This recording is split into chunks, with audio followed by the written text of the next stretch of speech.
मशहूर लेखक शेक्सपियर ने लिखा था कि नाम में क्या रखा है। शेक्सपियर अगर आज होते तो देखते कि नाम में क्या क्या रखा है। नाम पर संग्राम है, नाम पर कोहराम है। सियासत तमाम है, नाम पर संग्राम की सियासत यूपी से शुरू होती है जब योगी आदित्यनाथ ने आदेश दिया कि यूपी में हर दुकानदार अपनी दुकान के आगे अपना नाम लिखेगा। खाने की गुणवत्ता सुधारने के लिए ऐसा नियम बनाया गया। इसी नियम को हिमाचल प्रदेश के मंत्री ने भी स्वीकार कर लिया। बस फिर क्या था, हंगामा बरपने लगा। कांग्रेस के भीतर ही टकराव दिखने लगा। हालांकि हिमाचल में पिछले करीब 1 महीने से सियासी संग्राम का अलग ही रंग, अलग ही मिजाज देखने को मिल रहा है। पहले मस्जिद अतिक्रमण पर स्थानीय नेताओं के बोल ने आलाकमान की टेंशन बढ़ाई, तो अब नया विवाद हिमाचल प्रदेश में ढाबे, होटल, रेस्टोरेंट के मालिकों के फरमान पर घमासान काफी आगे बढ़ चुका है और हिमाचल सरकार में मंत्री विक्रमादित्य बुरी तरह से फंसते हुए दिखाई दे रहे हैं। सबसे पहले पूरी खबर आप तक पहुंचा देते हैं। विक्रमादित्य की ओर से कहा गया कि हिमाचल में भी दुकानों पर नेम प्लेट लगाना अनिवार्य। विक्रमादित्य ने दुकानों की जानकारी साझा करने की बात कर दी। विक्रमादित्य का यह बयान उस वक्त आया जब योगी सरकार ने यूपी में इसे लागू करने का आदेश दे दिया। इसके बाद विक्रमादित्य ने योगी के ट्वीट को रीट्वीट किया, जिसके बाद आलाकमान नाराज नजर आया। योगी के निर्देश को रीट्वीट उनकी ओर से कर दिया गया, जिसके बाद कांग्रेस आलाकमान की नाराजगी की खबरें निकलकर सामने आई।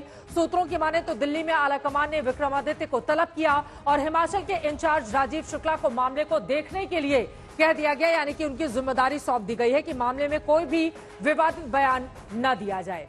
अब सवाल यह है कि क्या हिमाचल में योगी मॉडल लागू हुआ? क्या पूरी लड़ाई क्रेडिट की है और कांग्रेस के सामने मुसीबत यह है कि इस तरह के आदेश का विरोध करती हुई दिखाई दी है।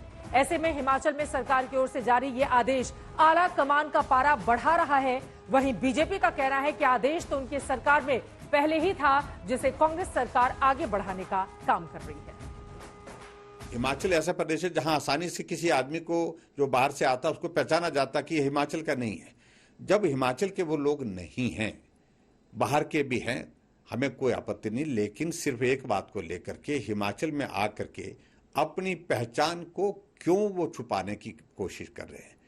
हमने शुरुआत की थी, रजिस्ट्रेशन होना चाहिए, वेरिफिकेशन होना चाहिए। हमने प्रोसेस स्ट्रीट वेंडर के लिए इस नियम की जो है वो पॉलिसी बना करके एक शुरुआत की थी और उसी पॉलिसी का जिक्र आज विक्रमादित्य कर रहे हैं।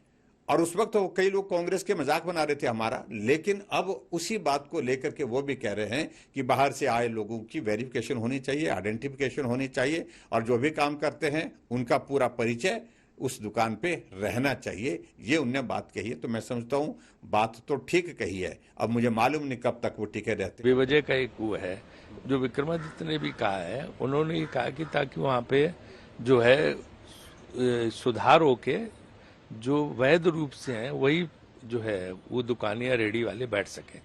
हिमाचल विधानसभा के अध्यक्ष ने एक कमेटी बनाई है, उस कमेटी में सब दलों के लोग लिए और कैसे रेडी वाले पटरी वालों को कैसे बैठाया जाए, कैसे उनको जो है सुरक्षित स्थान दिया जाए, कैसे वो नियमित हों, इसके लिए लाइसेंस दिए जाए।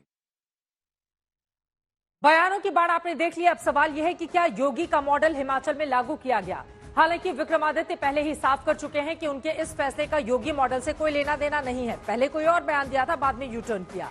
दोनों और निर्देश की वजह अलग अलग भी बताई जा रही है, उसके बारे में जान लीजिए। उत्तर प्रदेश में रेहड़ी पटरी पर जूसों में अपशिष्ट मिलावट की तस्वीरें सामने आने के बाद सख्ती से फैसला लागू किया गया।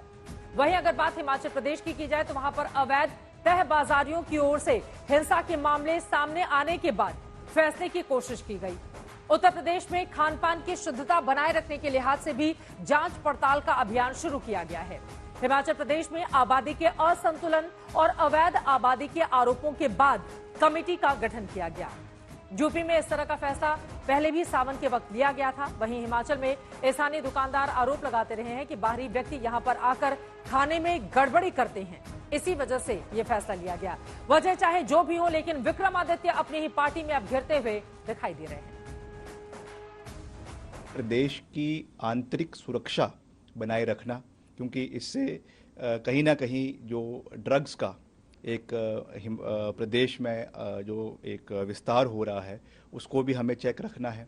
लॉ एंड ऑर्डर है उसको भी चेक रखना है और साथ साथ जो हाइजीन के इश्यूज आते हैं, क्योंकि ईटरीज जब चलती हैं तो इन सब चीज़ों को भी ध्यान में रखने की आवश्यकता है। इसलिए जो है हाईकोर्ट ने भी इस चीज़ पे चिंता व्यक्त करी है और पीछे हमने जो बैठक करी है उसमें ये कहा है कि इसके लिए जो है वो आइडेंटिफिकेशन जो भी वेंडर्स होंगे उनकी करवाई जाएगी। इट इज़ इर्रिस्पेक्टिव, कोई हिमाचल का है या हिमाचल के बाहर का है, सबके लिए ये कानून लागू है। और ये जो है बराबर हिमाचल प्रदेश में, इसको हमें उस दृष्टि से देखने की आवश्यकता है, because of the internal security of Himachal Pradesh. ये इनका उद्देश्य एकमात्र ये है, योगी आदित्यनाथ साहब का या यूपी का जो भी एडमिनिस्ट्रेशन उनका है, हिंदू मुसलमान करके लोगों में नफरत फैलाना, लोगों को बांटना, ये इनका काम है। अब लेकिन और ज्यादा दुर्भाग्य की बात है, बीजेपी के इस काम को देख के हिमाचल प्रदेश में कांग्रेस की सरकार है, वहां भी अगर वो भी यही बात कह रहे हैं, तो बीजेपी और कांग्रेस में कहाँ फर्क रह गया? तो फिर बीजेपी और कांग्रेस जो है इन चीजों में एक ही है।